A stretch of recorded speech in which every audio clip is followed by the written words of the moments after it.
తెలంగాణ రాష్ట్రంలో political drama జరుగుతూ ఉన్నది. 10 సంవత్సరాలు బీసీలు గుర్తురానటువంటి బీఆర్ఎస్ పార్టీ నాయకులకు ఈరోజు బీసీ నినాదాన్ని ఎత్తుకొని మేము ధర్నా చేస్తాము, మేము రైలు రోకో చేస్తాము అని మాట్లాడుతున్నటువంటి కవితక్క, మరి 10 సంవత్సరాలు నువ్వు అధికారంలో ఉన్నప్పుడు మరి బీసీలు గుర్తు రాలేదా తెలంగాణ రాష్ట్రంలో? తెలంగాణ రాష్ట్రంలో బీసీల యొక్క మంచి చెడులు ఆ రోజు గుర్తు రాలన్నటువంటి నీకు అధికారం కోల్పోయేసరికి, ప్రతిపక్షంలో ఉండేసరికి నీకు అందరూ గుర్తొస్తున్నారు, అన్ని వర్గాల ప్రజలు గుర్తొస్తున్నారు, అన్ని వర్గాల కష్ట సుఖాలు నీకే పట్టినాయి అనిపిస్తూ ఉన్నది.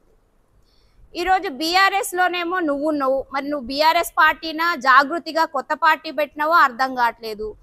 మరి నువ్వు చేసేటువంటి బీసీ రైల్ రోకోకి ఆర్ కృష్ణన్న మద్దతు ఇస్తున్నాడు అని అంటున్నారు.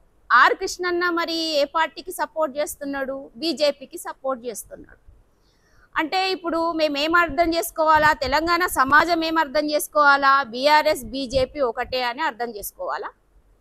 తేటతెల్లం అవుతా ఉన్నది, ఇటు బీఆర్ఎస్ బీజేపీ ఒకటే అని, ఒకే తాను ముక్కలు అని. అంటే మళ్ళీ తెలంగాణ ప్రజలు అమాయకులు కాబట్టి ఇప్పుడు బీఆర్ఎస్ బీజేపీ మీద రైలు రోకో చేస్తుంది. ఎంత హాస్యాస్పదంగా ఉన్నది! ఎవరి చెవులలో పూలు పెడతా ఉన్నారు మీరు?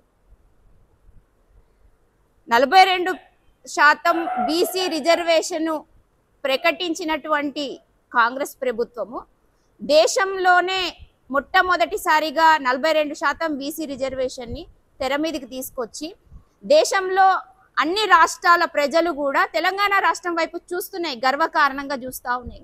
దేశానికే గర్వకారణంగా నిలిచినటువంటి కాంగ్రెస్ ప్రభుత్వము ఎవరితో చెప్పించుకునే స్థితిలో లేదు. ఆల్రెడీ కేంద్ర మంత్రులతోని బీసీ రిజర్వేషన్ గురించి మాట్లాడుతున్నాము. ఎక్కడి దాకైనా సరే 42% బీసీ రిజర్వేషన్ అమల్లోకి రావాలి అని కేంద్రంతో పోరాడుతున్నాము. మాతో కలిసి వచ్చే పార్టీలను మేము కలుపుకుంటామని ఆల్రెడీ చెప్తున్నాము. మరి మధ్యలో మీకేమవుతుందో మాకు అర్థం కావట్లేదు. ఎందుకు ఈ డ్రామాలు ప్లే చేస్తున్నారు? మీరు ఎంత పొలిటికల్ డ్రామా చేసినా కవితక్క, మీరు ఎన్ని చేసినా కూడా తెలంగాణ ప్రజలు మిమ్మల్ని అసహించుకుంటారే తప్ప హక్కున చేర్చుకోలేరు అనేది మీరు గుర్తుపెట్టుకుంటే బాగుంటుంది.